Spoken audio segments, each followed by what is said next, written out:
আসসালামু আলাইকুম, সবাই কেমন আছেন? আশা করি ভালো আছেন। আলহামদুলিল্লাহ আমিও ভালো আছি। আজকে সকাল সকাল করে রাত্রে রান্না করতে চলে আসলাম, কেননা আজকে মেহমান বলতে শ্বশুর শাশুড়ি, দেবর ভাসুর, এদেরকে খাওয়াবো। বাড়িতে পালা ব্রয়লার মুরগি রান্না করব, তাই সাথে যে মুগ ডাল দিয়ে আলু দিয়ে মাছ ঘাঁটি করব, তাই যে ডাউল আলু সিদ্ধ বসিয়ে দিয়েছি। এই তো আমার সে ডাউল আলু সিদ্ধ হয়ে গেল, এখন আমি নামিয়ে নিব।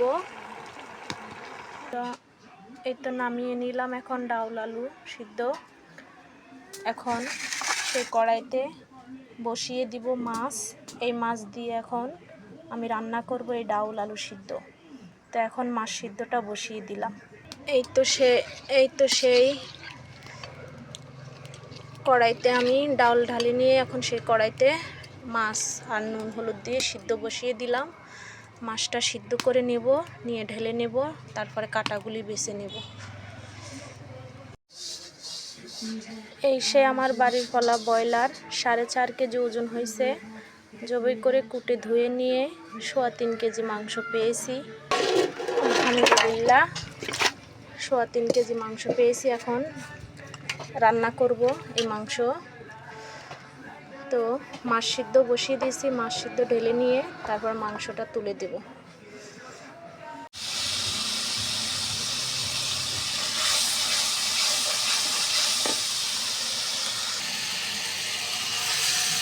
মাছের কাটা ঝুড়ি ভাইছি। এই যে এখন মশলা কষানোর ভিতরে দিয়ে দিলাম মাছ।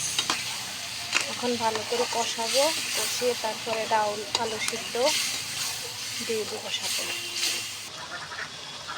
তো আমি মাছ কষানো হয়ে গেছে, এখন আমি ডাউল আলু কেটে রাখেছি সেটা এখন দিয়ে দেব।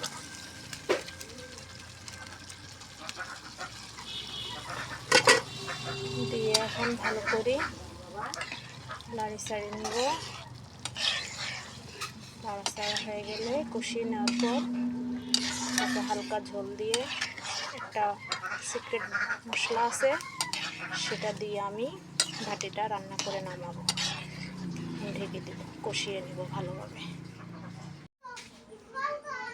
এই তো সে আমার মাংস রান্না হয়ে গেল,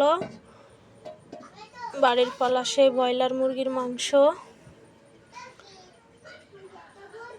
আর এই সেই আলু ঘাটি, ডাউল দিয়ে আলু ঘাটি করলাম মাছ দিয়ে।